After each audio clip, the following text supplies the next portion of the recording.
had my first baby shortly after I turned 30. To prepare, I read every single page of what to expect when you're expecting more than once. I followed the feeding advice of the times. I breastfed my baby, I pumped when I was at work, and I started solids on time. You could say I was very fixated, like many other parents, on getting this part of parenthood right. When my daughter was 12 months old, the pediatrician told me her weight was low. She was almost clinically underweight. At the time, I had been privately struggling with how difficult it had become to feed her. She didn't want to get in the high chair. When she was there, she only took a couple of bites, pushed the food off the tray, and said, "All done." I was so surprised to hear that news from the pediatrician. I had two instincts. My first instinct was to feed her whatever I could get her to eat and make sure she ate it all. My second instinct was completely opposite. It was to not pressure her to take more bites of food or force her to finish her meals. And I wrestled with the right approach. I really struggled with that one. But ultimately, I went with my second instinct. I didn't pressure her to eat more food. I didn't force her meals. In fact, I worked really hard to make sure food did not become an issue. When my daughter was 18 months, I learned she was anemic and still barely gaining enough weight. You could say this moment rocked my world. I had failed my daughter. I had failed as a mother. And what was worse, I had failed at the one thing I was supposed to know inside and out. You see, I'm a pediatric dietitian. I'm a trained professional in the science of nutrition and feeding infants, toddlers, children, and teens. At the time, I had 7 years of experience under my belt, working with some of the sickest kids in our nation in some of the most prestigious hospitals. Nutrition and feeding, that was my wheelhouse. That was my comfort zone. Yet, what I knew in my bones as a pediatric nutritionist was not jiving at all with what I was dealing with day in and day out with my own child. At work, I was an expert. At home, I was a stressed out, struggling parent. I didn't know if what I was doing was right or if I was making things worse. Humbling, yes. But what I didn't expect, that this would be a pivotal moment in my life as a mom and as a professional. It radically shifted the way I fed my next 3 children and the way I work and view childhood nutrition. I had a powerful revelation. If feeding my own child caused me shame and guilt and self-doubt, what the heck was this like for other parents? Parents who didn't have the education, the training, the experience that I did. Our nation has many problems in child health. Too many for me to list for you today, but I want to give you a tiny little snapshot.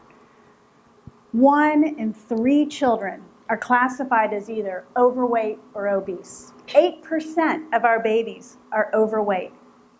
Eating disorders are on the rise in children under 12 and in boys. 1 out of 12 children this year will be diagnosed with a food allergy. 11% of our kids deal with ADHD. Picky eating, it's lasting longer and getting worse. Now, you might hear these problems and think, well, these are caused by food. Fix the food, and we'll fix the child. The problem isn't food. The problem is that parents don't know how to nourish and nurture the health of their children. There are three main areas of nutrition education that parents need in order to raise healthy kids. Closing the gap on these three areas of education will be the real game changer in the future health of our nation's kids. The first area is food education. Now, as a pediatric nutritionist, you can imagine I get tons of questions about food. What food can I give my child to make him eat healthier? What's the best diet for my child? Which cereal, granola bar, yogurt is the healthiest? I hate to break the bubble. There's no magic food, no special diet, no best plan. Chia seeds, broccoli, Greek yogurt, they're not going to cure obesity, reverse picky eating, or even make a child a healthy eater. This idea that we can fix our health problems in our children with food sends parents down the wrong path looking for a quick fix. Kale-infused smoothies, cauliflower steaks, carrot-spiked spaghetti sauce. Parents think, if I could just get my child to eat healthy food, everything will be fine. And those health problems this lady is talking about, they won't happen to us.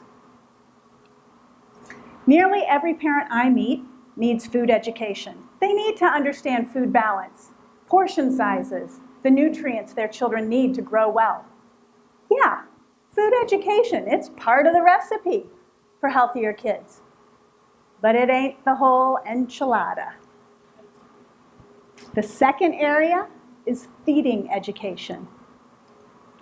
So did you know that how a child is fed is just as important as what they eat? Let me repeat that. How a child is fed is just as important as what they eat. That interaction between the parent and the child during that process of feeding is a powerful predictor in how well a child will eat.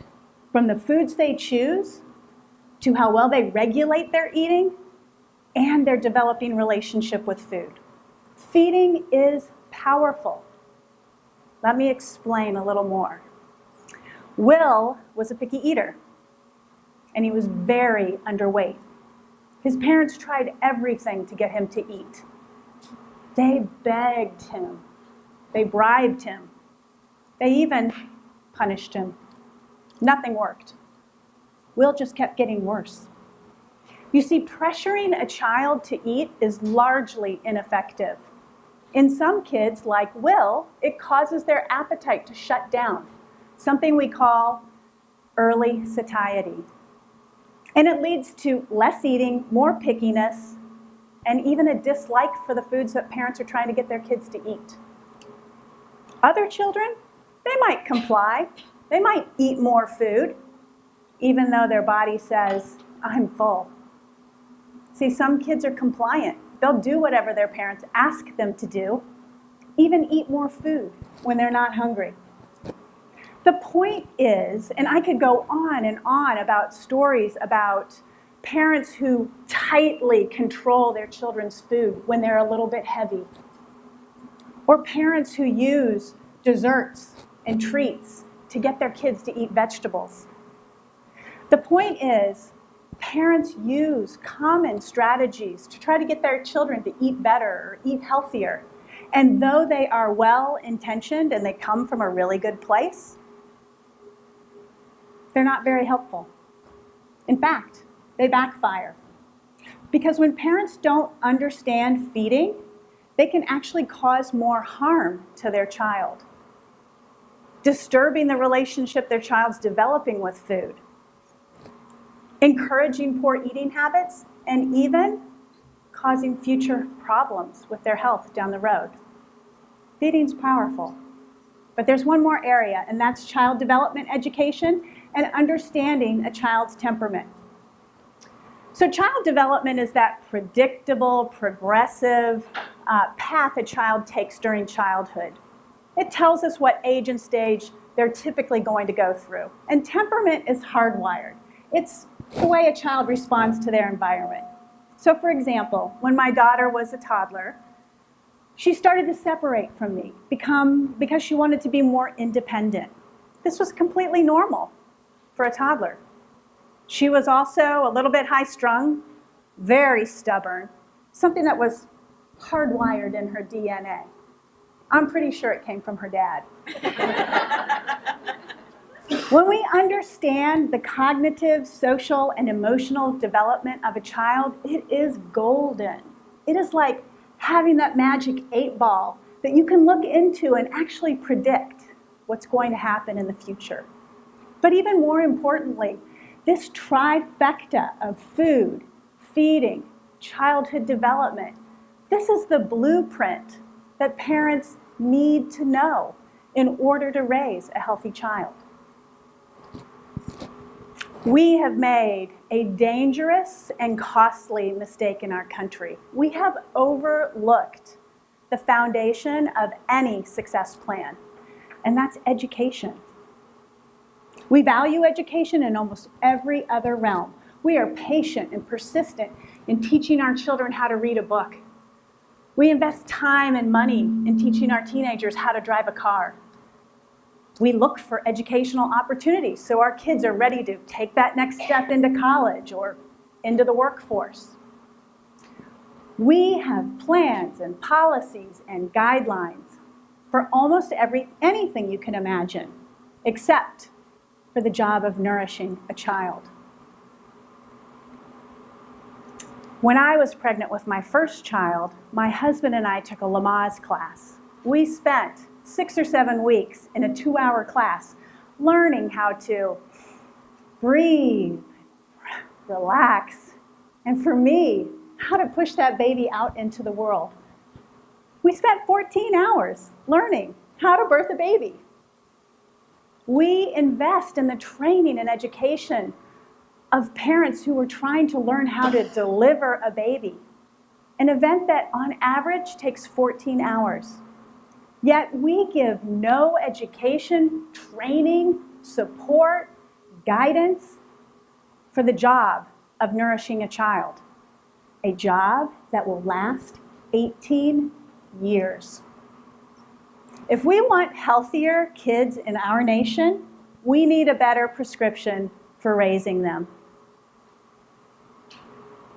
I think we can do it with a system-wide, institution-based nutrition education program that targets the parent early, when they're first expecting, and has touch points at each age and stage of development along the way, and even more importantly, meets them where they're at when they run into a challenge and holds and supports them through that challenge. We need to reinvent the way we prepare parents for nourishing their children. It's a job. They need to understand how to do it. Doing this will be the game changer that will really affect the health of our nation's kids. That is the nutrition prescription for healthier kids. Now, I am super passionate about childhood nutrition. I have spent more than 27 years working in this area, helping parents and professionals learn about food, feeding, and child development so that they can nourish their children better. I've done it through books and guides and podcasts and online programs. And so I have a gift for you today if you would like to receive it. It's called How to Nourish a Healthy Child. And it is that blueprint I just described: food, feeding, child development, with the nitty-gritty, step-by-step things you need to know to do every single day so that you are nurturing and nourishing that child to health.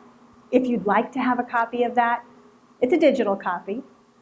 You can place a business card in one of the colored bags around the room, and I'll be happy to send it to you when I return to Connecticut. But before I leave you, I want to give you a couple of things to think about. I made my mistakes. I'm probably going to make some more. The truth is, we all make mistakes with feeding our children because we don't have that knowledge, that education that we need. It was never given to us.